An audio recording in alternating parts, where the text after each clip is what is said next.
Assalamualaikum warahmatullahi wabarakatuh. Selamat berjumpa lagi di channel Macimplo, channel belajar matematika kita. Sebelum kita belajar tentang materi hari ini, kita berdoa dulu ya. Berdoa, dipersilakan.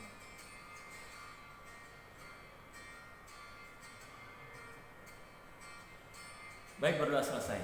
Bagaimana kabarnya? Sehat semua? Mudah-mudahan dalam keadaan sehat ya. Tidak hanya sehat, tapi juga semangat untuk terus belajar. Walaupun kondisinya seperti ini ya, yang biasanya kita offline, sekarang kita harus online. Tapi mudah-mudahan walaupun online juga kita bisa paham materi yang akan disampaikan, gitu ya. Baik, kita mulai belajar kita di video kali ini. Masih berhubungan dengan materi di video yang sebelumnya, yaitu tentang pola bilangan. Kali ini kita akan membahas topiknya adalah barisan aritmetika. Nah, seperti apa barisan aritmetika? Mari kita langsung ke papan tulis ya. Nah, saya review dulu materi yang sebelumnya tentang pola bilangan.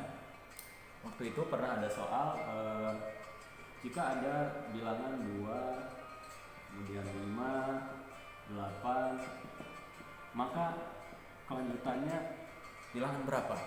Nah, untuk mengetahuinya kan kita harus tahu dulu polanya. Ini ternyata polanya ditambah 3, maka supaya ini teratur menjadi pola bilangan, semuanya kita tambah 3. Gitu kan? Kalau nggak teratur, mungkin itu bukan pola bilangan ya. Jadi harus teratur. Nah, kalau sudah ketemu polanya, kita bisa tahu angka di sini. Berarti ini ditambah 3 jadi 11, tambah 3 14, tambah 3 17. Dan kalau mau diteruskan, kita bisa tahu dari pola yang sudah ditemukan ya. Nah, terus kalau polanya sama, ya kalau polanya sama, ditambah atau dikurang, tapi semuanya sama gitu. Nah, jika polanya sama, maka itu termasuk ke dalam barisan aritmetika. Tapi kalau polanya beda-beda, itu bukan, maksudnya angkanya beda-beda atau plus minnya beda, itu bukan barisan aritmetika ya. Nah, kalau seperti ini adalah contoh barisan aritmetika. Nah, tadi kita sudah menentukan angkanya dari angka pertama sampai angka ke-6. Kita batasin sampai 6 dulu ya. Nah, dalam barisan aritmetika itu ada istilah-istilah. Istilah bilangan itu disamakan dengan suku. Jadi kalau ada kata-kata suku itu artinya bilangan. Ya, suku itu dilambangkan dengan U. U atau suku atau angka itu kan ada urutannya. Ini urutan pertama, ini urutan kedua, atau suku pertama, suku kedua, suku ketiga, dan seterusnya. Nah, urutan itu dilambangkan lagi. Lambang dari urutan adalah N.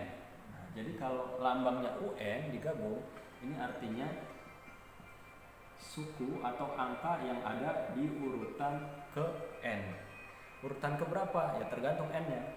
Kalau angka 2 berarti N-nya 1. Berarti suku ke-1 atau U1. Kalau angkanya kedua berarti suku kedua atau U-nya U2 dan seterusnya. Nah, seperti itu ya istilahnya. Nah, tadi angka 2 itu kan angka yang ada di urutan pertama atau U1.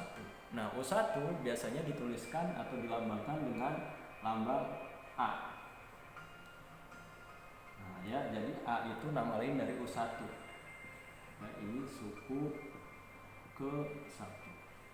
Nah, tapi kalau suku yang lain tidak dilambangkan dengan lambang yang lain ya. Ini untuk suku pertama saja biasanya dipakai dengan lambang A, simbol A. Kemudian tadi kita sebut tentang N ya. N itu urutannya, urutan bilangannya, atau mungkin di beberapa soal ini bisa juga berarti jumlahnya ada berapa ya. Tapi bisa juga diartikan urutan.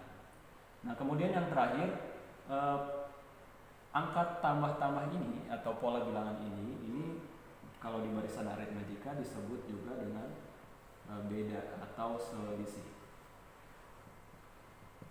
Nah, selisih ini nggak harus positif.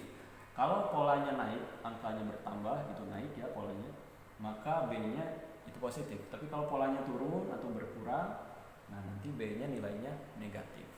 Ya, jadi ini lambang-lambang yang nanti kita pakai dalam barisan aritmetika. Silakan kalau mau dicatat, bisa videonya di pause dulu, kemudian dicatat atau di screenshot. Ya sudah. Baik, saya hapus ya. Saya hapus yang bawah. Nah, jadi rumusnya bagaimana? Di barisan aritmatika ada rumus UN sama dengan A ditambah N-1 kali B. Nah, ini rumus yang biasa dipakai dalam barisan aritmatika. Tadi kita sudah tahu ya UN itu apa, A itu apa, N apa, dan B apa. Nah, gimana sih cara penggunaan rumus ini? Gitu ya. Rumus ini bisa dipakai buat tebak-tebakan sebetulnya. Misalkan tadi kita belum tahu nih angka keempat itu berapa. Nah, gitu ya. Pura-puranya kita masih belum tahu ini tuh berapa sih, habis 2, 5, 8, selanjutnya berapa. Nah, kita lihat 11 ini urutan ke berapa? Angka yang ada di urutan ke-4. Berarti ini disebut juga U4. Nah, karena kita mau mencari U4, berarti kita bisa pakai rumus ini dengan mengganti N, A sama B-nya ya. Tadi N-nya 4 sudah diganti, A-nya itu angka pertama 2, N-nya tadi, N-nya samain sama ini ya. Berarti ini 4 dikurangi 1, ini B-nya 3. Nah, nanti kalau B-nya negatif tulis saja di sini negatif. Itu ya. Terus kita hitung dulu yang di dalam kurung. 4 kurang 1 berapa? Kalau bisa kalkulator pasti bisa. Insyaallah. 4 kurang 1 3, kemudian ini tandanya dikali ya kalau seperti ini. Berarti 2 ditambah 9 sama dengan 11. Nah, sama bukan? Sama ya. Jadi kalau kita tidak bisa pakai cara manual, kita bisa pakai cara rumus. Tapi kok cepetan cara manual? Ini bisa langsung ketemu 11. Ini kan harus hitung bla bla bla dan sebagainya.